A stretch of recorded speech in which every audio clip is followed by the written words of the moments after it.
Hi, I'm Allegra Ramos of Beyond Your Wildest Dreams, and welcome to my Thursday videocast slash podcast. Today's topic is about controlling what you can control and letting go of the rest. You could categorize it under planning, I guess, but I categorize it under mindset because sometimes we get in our own way. And I have found that one of the challenging things can be knowing when you've done enough and then allowing yourself to let go. So, I have some stories for you and then some tips on maybe helping you recognize when you've done all that you can do. But before we start, just a little introduction into me.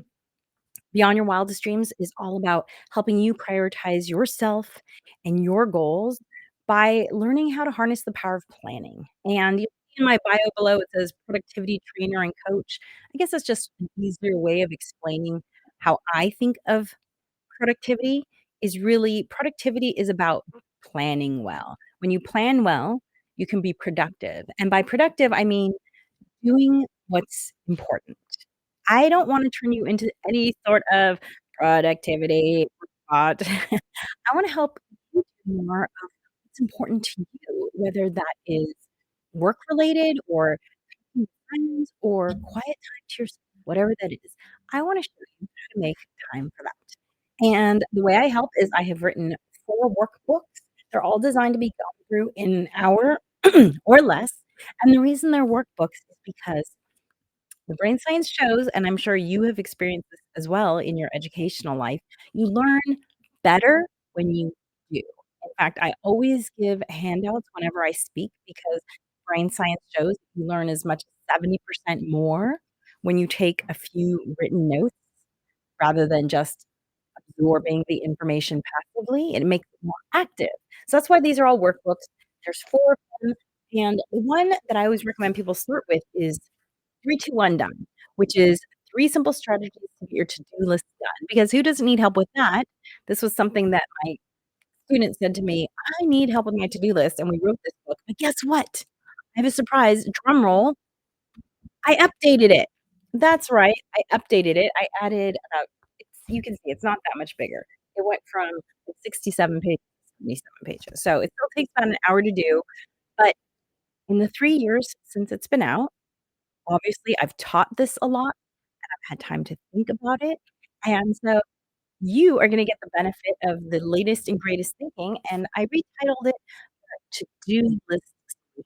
It's just a little bit easier to understand what it's all about, and it's fantastic. It's only available, right now where is it available? Maybe it's available everywhere. Anyway, you can find all my books at tinyurl.com/BYWD. And by the way, if you still wanna watch this video cast always goes up as the Harness the Power of Planning podcast. Wherever you listen to podcasts, you can find it. And again, tinyurl.com/BYWD books. I'll just put this up there so that you can see it on the screen. Okay, so that's what I'm all about, to-do list solution, my latest and greatest, and again, go through it in an hour or less, super easy. So happy, really, really happy with how it turned out. So, I start every Thursday by pulling a card from this deck here. I never have any idea what's gonna come out, but it's always something good to talk about. What is really and really amazing is giving up on being perfect and beginning the work of becoming yourself. And it's always amazing to me how many new thinkers I'm introduced to in this deck of cards. What is really hard and really amazing is giving up on being perfect and becoming and beginning the work of becoming yourself. Anna Quinlan. So what this makes me think of is actually Jason Momoa. That's right. I read this comment and I think of Jason Momoa because I think that one thing Jason Momoa is really good at is being Jason Momoa. And isn't it interesting how much he stands out in that way, and how that's the thing that I think of most. And I don't really understand the disconnect that can make it so difficult for us to be ourselves. I guess, I always think back to being an anthropology student. That's what my undergraduate degree is. And humans are social creatures. It's one of the things that defines us as a species. And because of that, we want to belong to a group, a community. And I think that that desire to belong that's inherent in our species causes a lot of us to conform in ways that maybe are not the healthiest. Maybe it was fine back when we were living in simpler times without social media and really media in general trying to tell us how we should act and look and be so that they could sell us things.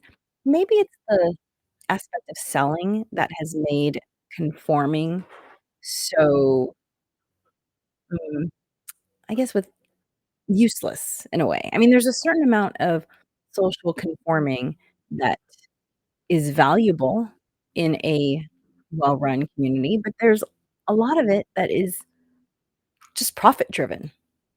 So, you know, in Anna Quinlan's quote about giving up on being perfect, this idea of being perfect is something that is sold to us. And, it was interesting because the reason I thought of Jason Momoa was that he has a really interesting new show out right now, and it's set in Hawaii, and my family's from Hawaii, so of course we're all watching it, and someone commented that Jason Momoa is looking a little out of shape, which compared to 99.9% of the population is not the case. Okay, so let's just start there. However, I think the way Jason Momoa looks is, first of all, probably 100% in keeping with what a person from that time would look like. A person from that time would probably not have crazy vascular cutness that one often sees in these superhero type actors. So, first of all, he's in excellent shape. Secondly, he's probably in a shape that is very in keeping with his character. And yet, someone I know felt the need to comment that he was not quite in shape. And again, going back to this quote from Anna Quinlan, "Giving up on being perfect." Why did this person make this comment about Jason Momoa? Because this person in their head has this idea of what Jason Momoa should look like, and that's just not appropriate. And guess what? Jason Momoa does not care because, again, as I said, one of the things I really admire about him, that he's really good at being himself. So, thank you, Anna Quinlan, for that reminder that, you know, it's hard work giving up on societal expectations, but it is so exciting when you just embrace who you are. I think one way that I try to do this every week is by showing up with very, very limited makeup.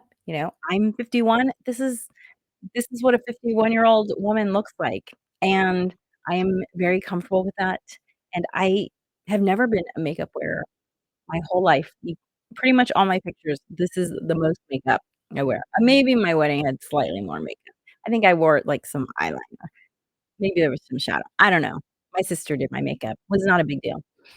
But, actually, I'm gonna talk about my wedding later in just a second, so that's funny. I guess I have it on my mind. But this is one way I embrace who I am, which is I don't like makeup.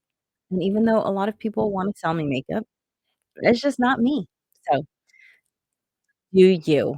Be you. Okay. So let's get into today's topic. Today's topic is about controlling what you can control and letting go of the rest. And by the way, for those of you watching live, I can see comments. So if you want to put comments in the chat wherever you are watching this, whether it is on Facebook or Instagram or LinkedIn or YouTube, I will see it. And if you watch the recording, I will usually see those comments too. So either way, I would be happy to interact with you if possible. Okay, so my first story in terms of controlling what you can control and letting go of the rest has to do with college. When I was in college, I had a goal of graduating summa cum laude, which is high. I don't even remember what the grade, but it's the highest. It's like cum laude, magna cum laude, summa cum laude. I wanted to graduate summa cum laude. This was the goal I set for myself. And one thing that I realized I needed to recognize was that you can only study so much. There's just a point at which you need to stop studying, and no one can tell you that. So, I had decided that at some point, my brain was gonna tell me to stop studying. I kind of had this conversation with my brain, if you will, which I do all the time. If I am missing something, I'll say, "Hey, brain, find me that thing. I know I put it somewhere. Let me know, direct me towards that thing." So I did the same thing. I've had this habit for a long time. I was like, "Brain, when I've done enough studying, let me know." Because otherwise, you could just study up until the very last minute, which now, brain science-wise, I know that's not productive because I've read so much about brain science. But back then, I didn't know. I just said, "Hey, I gotta trust someone. I'm gonna trust my brain to tell me when to stop studying." And sure enough, I would have this feeling, usually I had a process of, the last couple weeks, I would review my notes, and actually what I would do is I would go through all the notes I'd read, I would highlight, and then I would pull out those highlighted parts and put that on a short list of notes. So I take the big notes, reduce it to a small list of notes, and then the last week, I would just review that small list of notes, 'cause those were the notes that I was like, "These are the ones that are really, really important." And then I would usually stop studying, the night before at some point. I wouldn't allow myself to stay up late because I do believe it's so important to get a good night's sleep when you have something mentally stressful the next day. And so, I did everything I could do. I studied, studied, studied, and then the next day, I had a ritual, which is I had a little Walkman with a cassette tape, and the cassette tape only had 2 songs on it. On one song, and it was a Queen cassette tape. On one side, it was Bohemian Rhapsody, and on the other side was The Show Must Go On. And I love Queen, and if you know the song "The Show Must Go On," then you might know that it was actually the last song that Freddie Mercury recorded before he died, and I knew this back then, and I found that to be so powerful. I was like, "If Freddie Mercury can be facing down death and write this amazing song, I can go and give it my all at finals and move on with life, 'cause the show must go on." And so that was my ritual. I would review my notes, create a crib sheet, review the crib sheet, get a good night's sleep, and then as I would walk to my test, I would have "The Show Must Go On" blaring in my ears, and it always just it felt like an anthem. It pumped me and I just did the test. So that was my first introduction to controlling what you can do. I mean, I definitely studied, but I didn't kill myself about it. And then I let go by having this song remind me of what was really important in life. And I did that all throughout college and graduate school, and it always served me well. I did graduate summa cum laude, so that's the cherry on the top of that story. So, that's my first story, controlling what you can and letting go of the rest. My next story, short one, had to do with my wedding. I do have an MBA, and like all good MBAs, I love a spreadsheet.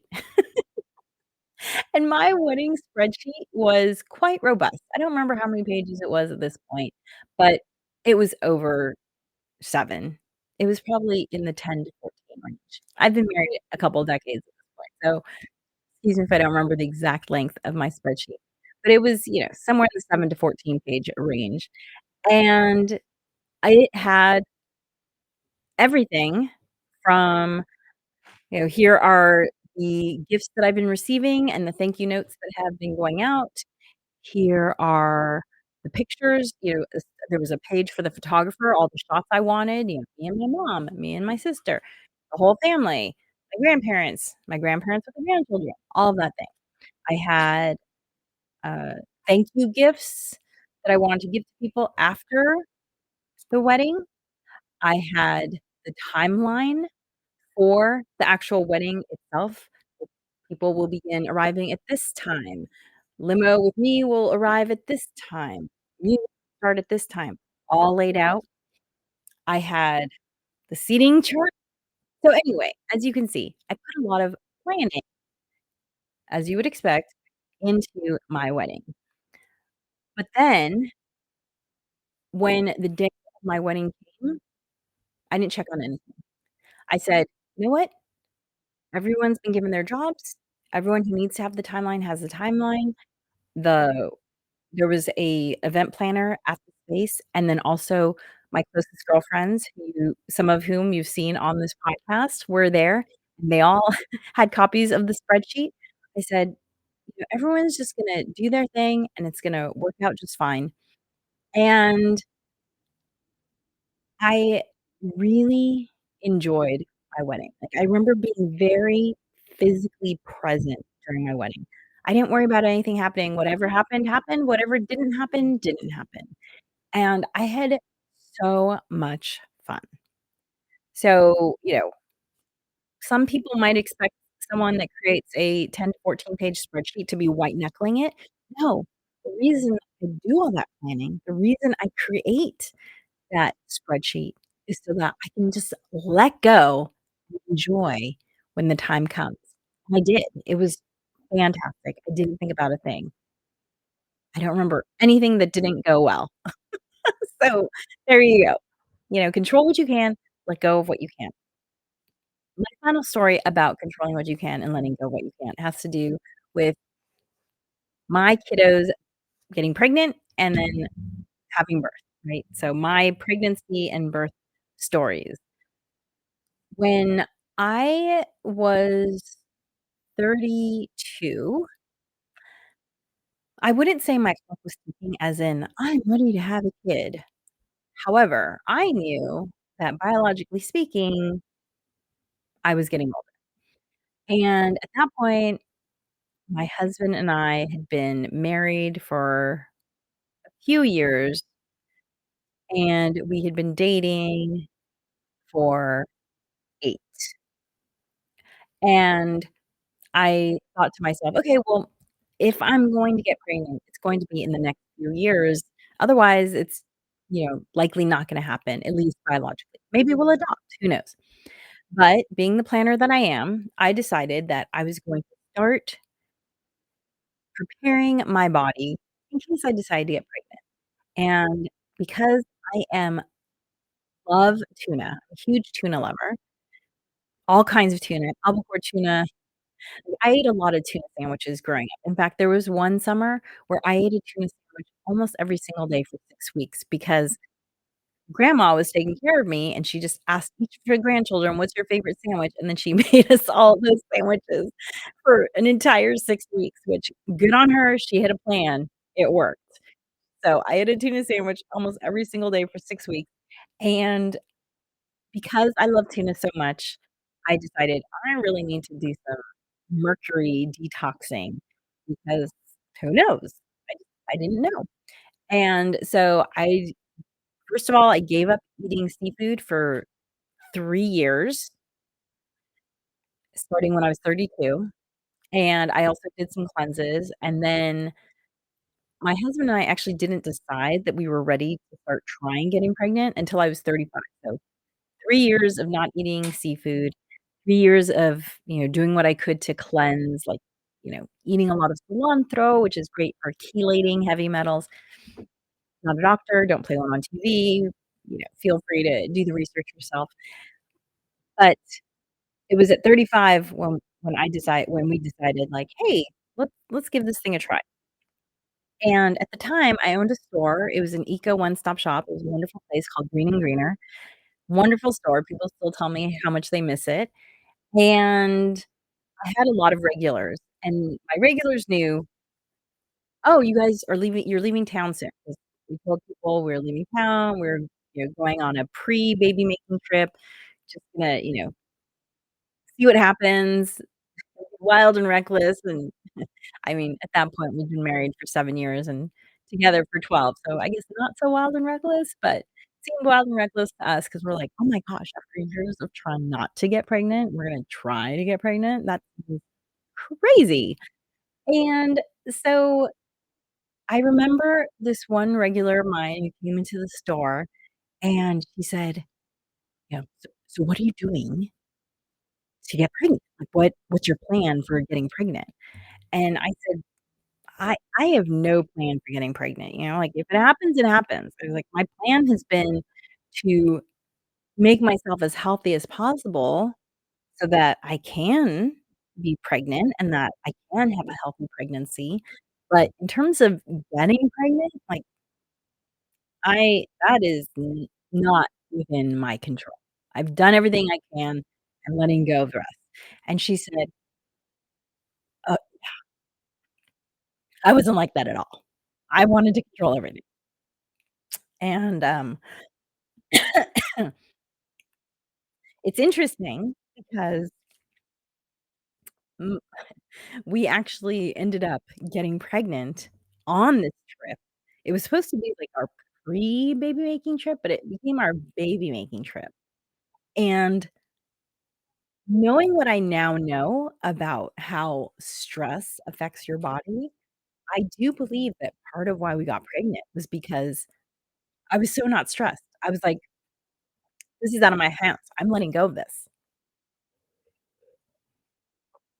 I had no expectations. I wasn't, like, putting my legs in the air or anything like that to try and really make sure. We were just like, "We're just gonna have fun and relax," and I've done the pre-work to be healthy, and, when your body releases stress hormones, it actually sends signals to your body that, "Hey, now might not be a good time to take on anything extra like, you know, a pregnancy." And so I really believe that by letting go, it helped make that really easy. So those are my stories about controlling what you can control and then letting go. As you can see, like, I had a plan in all of those situations. I was doing the things I needed to do to have the outcome I wanted to have. But at some point, I let go, and I understood that whatever's gonna happen is gonna happen.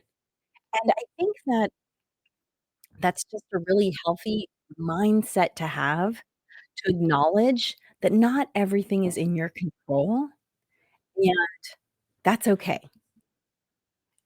Does everything turn out the way you want it to? No, not always. In fact, here's the story of not being in control.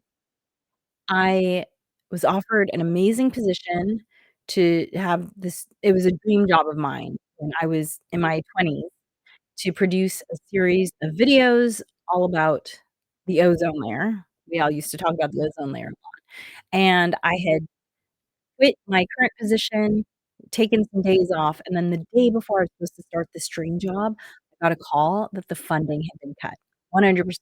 Nothing was happening. We weren't going forward. And looking back, I realized that could have been a really devastating news, but I had an unusual reaction to it, which is I laughed. I laughed. I laughed and I said, "Of course, I've already quit my old job, and of course, this dream job of mine isn't happening." But I laughed, and I think that laughing was actually a really healthy stress reliever. I really enjoy laughing. It's part of why I do stand-up comedy for fun. part of why I love stand-up comedy so much is because I just love laughing, and it's such a good stress reliever that it kept me from being paralyzed by that news, and the next day, I was sending out resumes like nobody's business, like, "Okay, done, next." And so, again, it was out of my control. Was it a bummer? Yeah, it was a bummer, but I had no control over that. So, I had a stress response, which was laughter. Maybe for you, your stress response would be punching a punching bag or going on a long walk or going for a really vigorous run. These are all great ways to release that cortisol, to get rid of those stress chemicals that can be paralyzing and unhelpful. Let it go, and then get back to what you can control, which in that case was sending out more resumes. So I hope this has been helpful for you. I hope you've learned something today or at least enjoyed listening to me talk about my crazy experiences. As always, if you wanna find out more about what I do and what I offer, my productivity training that I do in workspaces, so if you have an HR department that brings in people for professional development, I can help do that. If you wanna work one-on-one, like you have some goals that you wanna work on and you just need someone to bounce off ideas in terms of what are the steps you need to do to complete those, I can help with that. And, of course, my books are always available at tinyurl.com/BYWD books, but for everything about what I do, just go to my website, that's bywdreams.com. I also do trainings at big events. I'm actually speaking next week at the LA Convention Center to an audience of about 600 people. I'm doing my to-do list solution as a 60-minute training. So, yeah, get in touch with me through my website, through bywdreams.com. You can find me at LinkedIn. And remember, if you're listening to this as a podcast or a VR, be sure to like, subscribe, rate. It doesn't cost you anything, and it helps me with the algorithm. And remember that planning makes everything. See you next week.